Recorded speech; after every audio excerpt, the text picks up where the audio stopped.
and welcome to this demo on how to use your data assets through Unity Catalog and map them into a graph without a graph database using PuppyGraph. The platform itself is extremely easy to get started with. Essentially, you're going to deploy PuppyGraph, which you can do through Docker or as an AWS AMI. You're then going to connect to your data source using a schema, which I'm going to show you how to put together just in a matter of minutes here.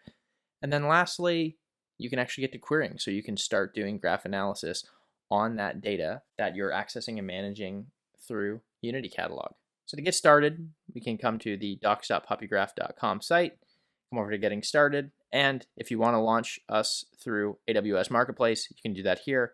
Alternatively, and what we're going to do today is launch through Docker. So if I click here, you'll see there's a few prerequisites, essentially making sure that you have Docker installed. But starting a PuppyGraph container is super easy. Just run this docker run command, which is going to bring up a PuppyGraph instance, everything that you need. And then you're going to be able to access the PuppyGraph web UI through localhost 8081. And you'll log into that using PuppyGraph and PuppyGraph123 as your username and password. So once you've got your Docker instance up and running, you can come over here to localhost 8081, and I'll put in my credentials here, PuppyGraph, PuppyGraph123, and we'll get pushed into the schema screen, which is our first step in accessing our data as a graph. We can do this two ways. We can either do this through the create graph schema functionality, which is going to allow us to walk through a step-by-step flow to map our data into the nodes and edges that you'd normally see in a graph rendering of our data. But what we're going to do is actually just upload a graph schema.json. And I'm going to show you exactly what that looks like. So I've created a schema.json file that has a couple of noteworthy points that we're going to point out here. First is we'll have an array of catalogs. Now, in this instance, we're only going to have one catalog. It's going to be a Delta Lake instance with the name of PuppyGraph.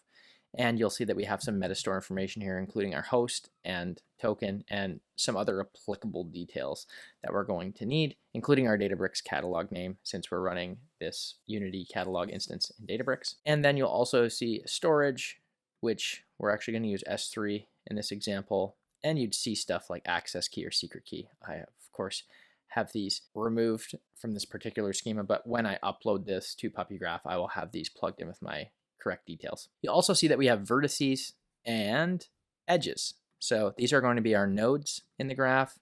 You'll see stuff like person or software, including the attributes that these nodes will have, and then where the data for these nodes is going to come from. So map table source, catalog, PuppyGraph, schema, table, and then any relevant meta fields that we would need. You'll see the same here for the software node that we have in this schema here. Then we have edges, which are going to denote the relationship between the nodes.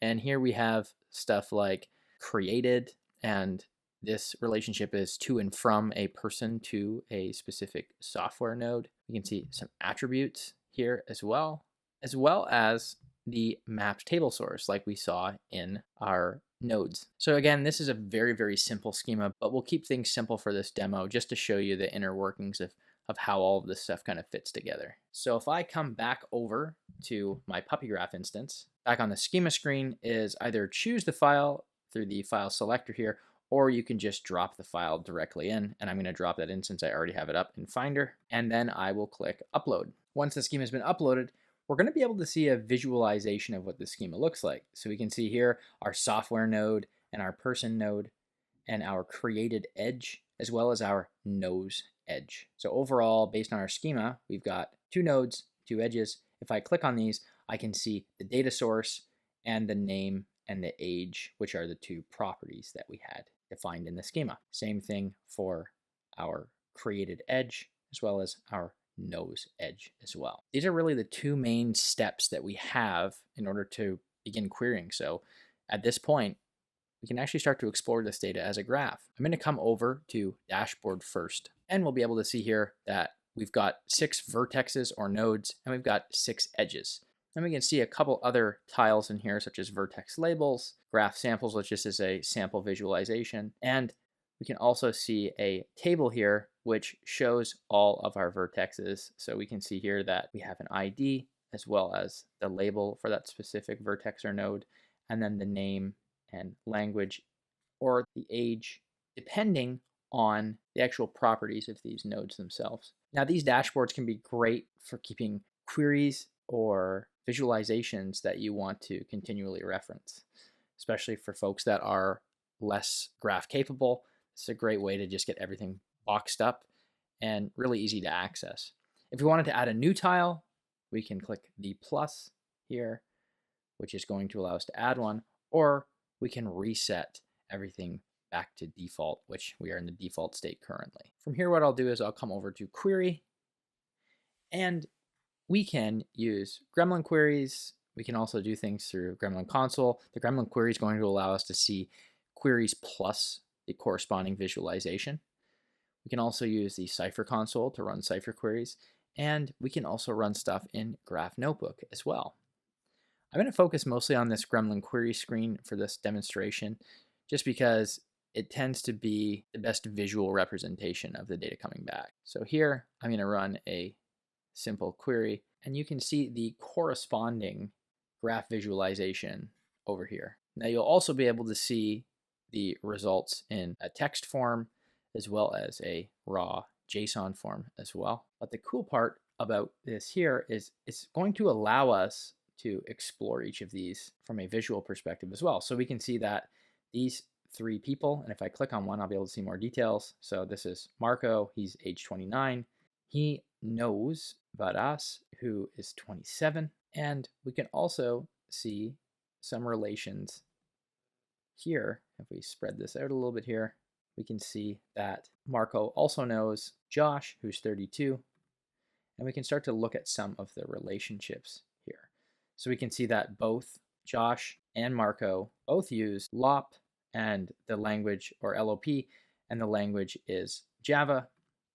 But we can also see that Josh uses Ripple, which is also written in Java here.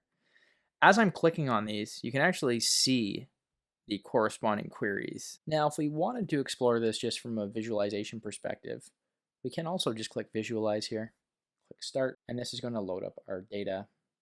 And very similar to what we did query interface, we can explore this data further by clicking on it and even filtering it. Another neat thing that we can do back in our query here is we can actually check this out in different visual formats as well. So I'm showing you right now radial layout, but I can also show this in a vertical layout, which gives us a different way of looking at the data.